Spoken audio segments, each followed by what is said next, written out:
Alors moi, j'ai plutôt visualisé la Suisse comme une terre différente, une terre sur laquelle on peut encore briser les tabous. Donc ma nouvelle se déroule dans l'espace. Il existe une station spatiale qui s'appelle Helvetica. Et les créatures de toutes les planètes ont le droit de venir y mourir. Et cette nouvelle présente le dernier voyage d'une créature qui tend un peu au reptile, peut-être éventuellement à une baleine, et qui vient accompagner de son épouse mourir sur Helvetica. Et son épouse sait très bien qu'en l'accompagnant, elle-même sera bannie, étant donné que c'est tabou de venir mourir. Là, vous dites les choses très clairement, mais c'est très mystérieux dans votre nouvelle. On ne sait pas exactement vers où ils vont, on ne sait pas qui ils sont, ce qu'ils sont exactement. Vous créez une sorte de mystère. J'avais envie vraiment de faire quelque chose de poétique, donc on a beaucoup de descriptions, et je voulais que le lecteur soit surpris à la fin. Toute la nouvelle se déroule comme un message d'espoir, où on a l'impression qu'il va en fait aller se faire soigner sur Helvetica, et il accède enfin à ce qu'il souhaite, c'est-à-dire la mort. Désolée, je spoil un peu la fin, mais... Et alors, pourquoi vous avez choisi ce thème-là? Alors, la question est un peu personnelle, parce que dans ma famille, il y a eu plusieurs accidents, plusieurs personnes qui ont souffert de graves maladies, et je trouve qu'avoir le choix de mourir, c'est extrêmement important, et de pouvoir mourir dans la dignité. Donc pour moi, j'avais vraiment envie de mettre ça en exergue, parce que si un jour il m'arrive quelque chose de ce type, je souhaite avoir le choix de partir, et de partir d'une belle manière. Et vous avez choisi d'exprimer sous forme de science-fiction. Vous avez trouvé que la nouvelle de science-fiction était une bonne façon d'exprimer Alors pas du tout. C'est en fait vraiment la science-fiction. J'ai écrit 2 nouvelles en tout et pour tout de science-fiction. Ce n'est pas du tout mon univers, mais je trouvais très intéressante l'anthologie que proposait Jean-François, et j'avais vraiment envie de me lancer dans le bain de la science-fiction, alors que d'habitude je ne fais que du fantastique ou de la fantasy. Emmanuel Maya, vous avez déjà écrit vous aussi dans ces genres-là. Alors on n'est pas tout à fait dans la mort, on est dans la vie encore peut-être. Enfin, présentez-nous. Donc votre nouvelle s'appelle Helve Ciao, un peu plus longue que celle de Florence. Oui, Helve Ciao, tout à fait.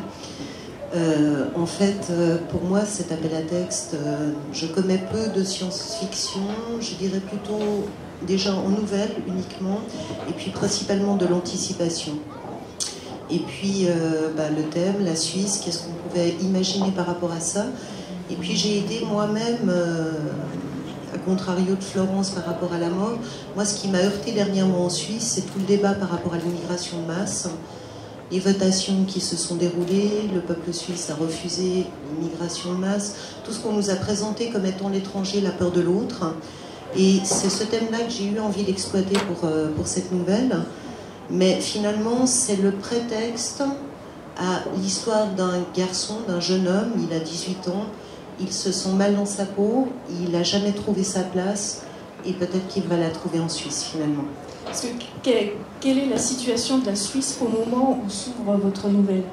Alors au moment où s'ouvre la nouvelle, la Suisse a trouvé le moyen de proscrire l'immigration de masse, simplement en inventant un espèce de tunnel quantique, c'est-à-dire que les gens arrivant à la frontière, ne possédant pas la bonne puce, ne peuvent pas passer le tunnel. Si je me présente de la France à l'entrée de la frontière, je n'ai pas la puce, je me retrouve en Italie. Je n'ai pas du tout mis le pied en Suisse.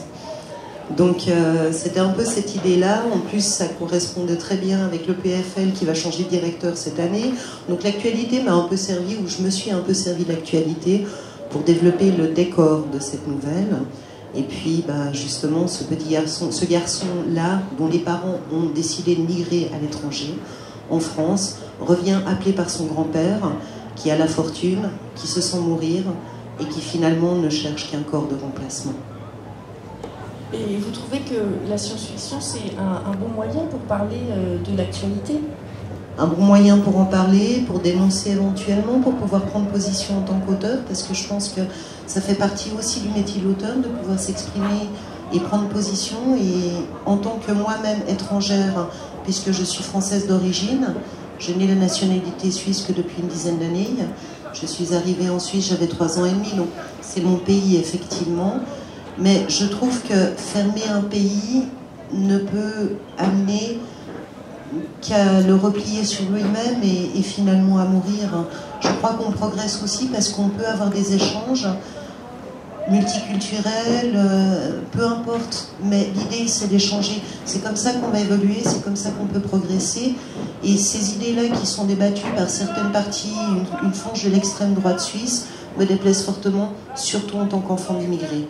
Et d'ailleurs, cette nouvelle est dédiée à mes racines franco-italiennes. L'immigration, c'est loin d'être un problème suisse uniquement. Je veux dire, c'est vraiment un problème. Absolument, mais le sujet, c'était l'ontologie suisse. Donc, Tout à fait, tout à fait. Jean-Marc Ligny, venons-en à vous. Alors, je lis quand même le petit avertissement tout à fait succulent que vous avez placé avant votre texte. Donc, il s'appelle Mission divine. Donc, je le lis. Cette nouvelle constitue un spin-off d'Exode. Elle offre un autre point de vue d'une scène se déroulant au chapitre 21, pages 470 et 473. Il n'est toutefois pas nécessaire d'avoir lu Exode pour lire cette nouvelle.